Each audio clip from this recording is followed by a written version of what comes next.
Kenapa ya? Kok saya selalu gelisah ketika menjalani hubungan percintaan? Pengen deh menjalani hubungan asmara dengan tenang. Halo semuanya, apa kabar? Ada saya kembali Siti Nurdianti, sahabat baik kamu. Nah, bagaimana keadaan kamu teman-teman? Apakah kali ini topik percintaan yang sudah saya bagikan kemarin sudah banyak sekali yang membantu kehidupan percintaan kamu? Kalau memang sudah, alhamdulillah banget ya. Tapi kalau memang belum, tenang aja. Kali ini kita akan membicarakan sebuah hal yang bisa jadi dialami oleh kamu juga ya. Pernah nggak sih teman-teman, kamu merasa gelisah, merasa takut mungkin? Takut-takut gimana ya? Nanti kalau pasangan saya di seberang sana selingkuh, gimana ya? Kalau pasangan saya nanti di sana bandel? Kayaknya itu topik percintaan yang menarik ya, mesti kita bahas. Nah, kali ini ayo tenangkan diri kamu ya teman-teman. Fokuslah kepada apa yang akan saya berikan kali ini. Karena ini penting banget loh. Penting kenapa? Karena ini bisa merubah hidup kamu, terutama dalam hal percintaan ya. Misalnya ada yang bertanya, Mbak, gimana nih saya sedang menjalani hubungan jarak jauh. Saya takut banget kalau pasangan saya di seberang sana melakukan hal-hal yang berhubungan dengan perselingkuhan. Saya ini menjalani hubungan udah lama, Mbak. Ingin banget bersama dia masuk ke dalam jalur pernikahan. Tapi kok saya merasa belakangan ini gelisah loh. Takut kalau pasangan saya melakukan tindakan yang disebut dengan perselingkuhan atau pengkhianatan. Ya ampun, hari ini kok judulnya kayak sinetron ya. Sinetron apa, Mbak? Itu judulnya Cintaku di Warung Mbak Rini. Ya ampun, romantis-romantis gimana gitu. Kamu tahu nggak sih teman-teman, apa yang menyebabkan kamu selama ini menjadi gelisah di dalam menjalani hubungan percintaan? Coba, kamu tahu apa penyebabnya? Penyebabnya itu sebenarnya sederhana loh. Penyebabnya adalah karena dirimu takut kehilangan. Dirimu takut kehilangan dia. Bener kan? Semua kegelisahan yang ada di dalam batin kamu terhadap pasangan itu karena kamu takut kehilangan. Bener nggak? Nah, kalau benar saya tanya lagi dengan kamu, kenapa sih kok diri kamu takut banget kehilangan seseorang yang katanya membuat kamu gelisah tadi? Yaitu orang yang kamu cintai. Ya, habis gimana Mbak? Aku kan cinta sama dia. Cinta. Halah, kayak sinetron. Sinetron cintaku ditabrak tukang somai. Bro, I love you. Gini ya teman-teman.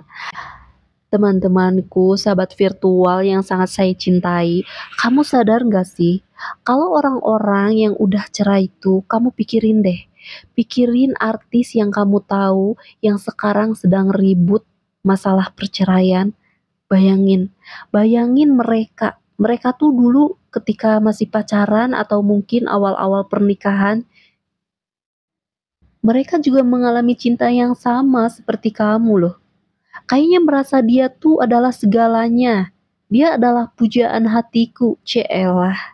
Ketika aku di sebelah dia, aku berbunga-bunga, asik. Tapi ujung-ujungnya begitu cerai, mereka satu sama lain membongkar aib pasangannya. Cerep, mati gak tuh? Kok bisa ya? Cinta mati tapi ujung-ujungnya saling membongkar aib. Hayo, jawabannya sederhana. Karena memang cinta itu bukanlah landasan baiknya sebuah hubungan, bukan. Sekali lagi, cinta itu bukan satu-satunya landasan sebuah hubungan. Semua orang yang cerai itu juga awalnya cinta mati. Semua orang yang akhirnya saling membongkar aib pasangannya dan menjadi musuh, awalnya juga mereka tuh cintanya lebay sama seperti kamu. Tapi mereka bisa cerai juga tuh. Bahkan jadi musuh malah. Kasian kan? Nah, dari situ muncul pertanyaan baru nih, pasti. Kalau gitu Mbak, seandainya memang cinta bukan landasan sebuah hubungan, bisa langgeng, terus apa dong? Gitu kan? Jawabannya adalah keikhlasan. Sekali lagi, keikhlasan. Keikhlasan itu lebih mulia daripada cinta loh. Nah, sekarang metode keikhlasan ini yang akan saya ajarkan kepada kamu. Bagaimana supaya kita bisa menjalani hubungan percintaan itu dengan tenang. Tidak lagi gelisah, apalagi sampai curiga-curigaan.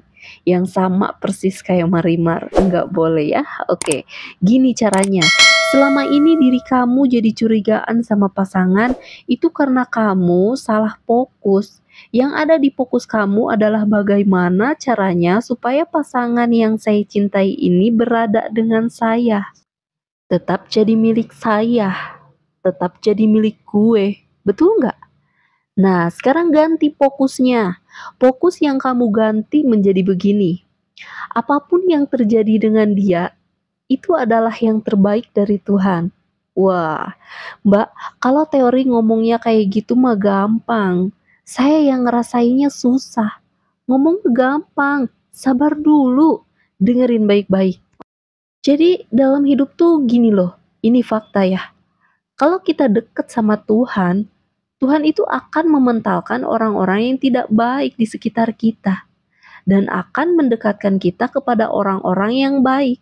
Saya ulangi sekali lagi ya, tolong dengerin.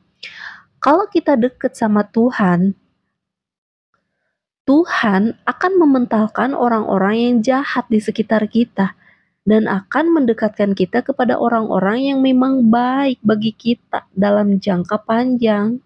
Nah, kalau begitu, daripada kita pusing-pusing mikir, aduh nanti gimana ya kalau nanti dia selingkuh, aduh gimana ya kalau nanti dia bandel. Daripada mikir ke situ, kenapa sih kita nggak fokus berbuat sesuatu hal yang bikin kita semakin dekat sama Tuhan? Loh, kok bisa ke arah situ? Gak nyambung deh mbak. Gini, itu nyambung banget. Kan kalau kita semakin dekat dengan Yang Maha Kuasa itu akan mendekatkan kita kepada orang-orang baik. Dan Yang Maha Kuasa pula akan menjauhkan kita dari orang-orang yang berbuat jahat, walaupun kita tidak tahu.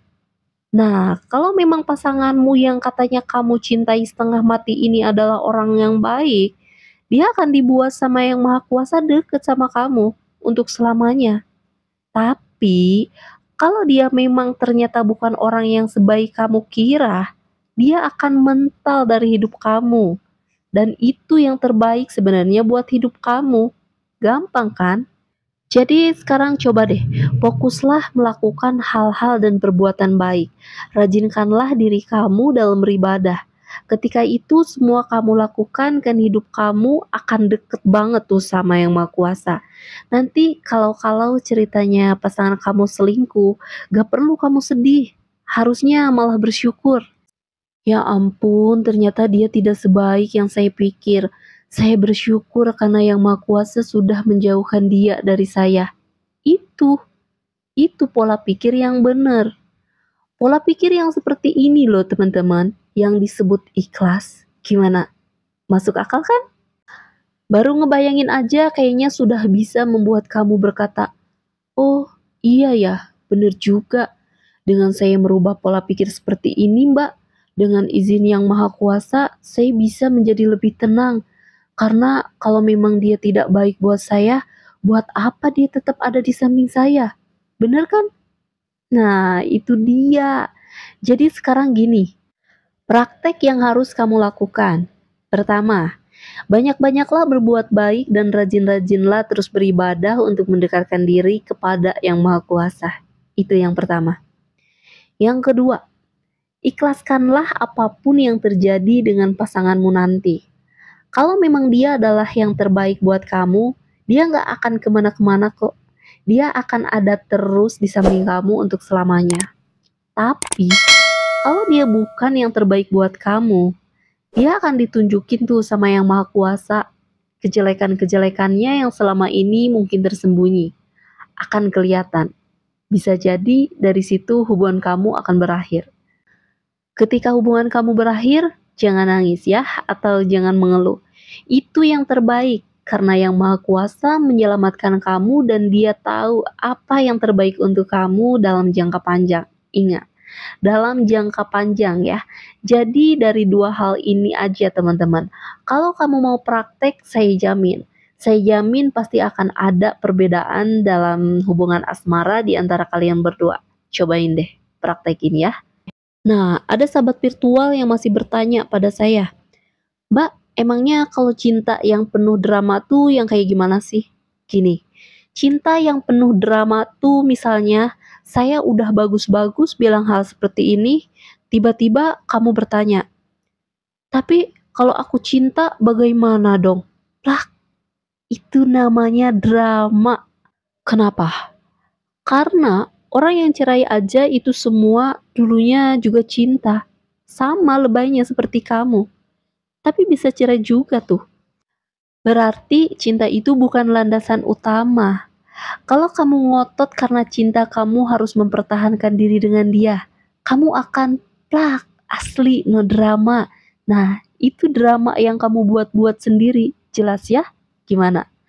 Kalau kamu ngerasa banget video ini membantu pola pikir kamu menjadi lebih baik, coba klik jempol ke atasnya untuk saya, dan tolong sebarkan video ini juga kepada orang-orang yang menurut kamu punya permasalahan cinta ya.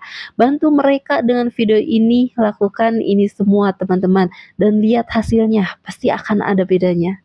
Masih ada saya, Siti Nurdianti, sahabat baik kamu. Tetaplah semangat, teruslah berbagi, dan saling menyayangi. Bye-bye.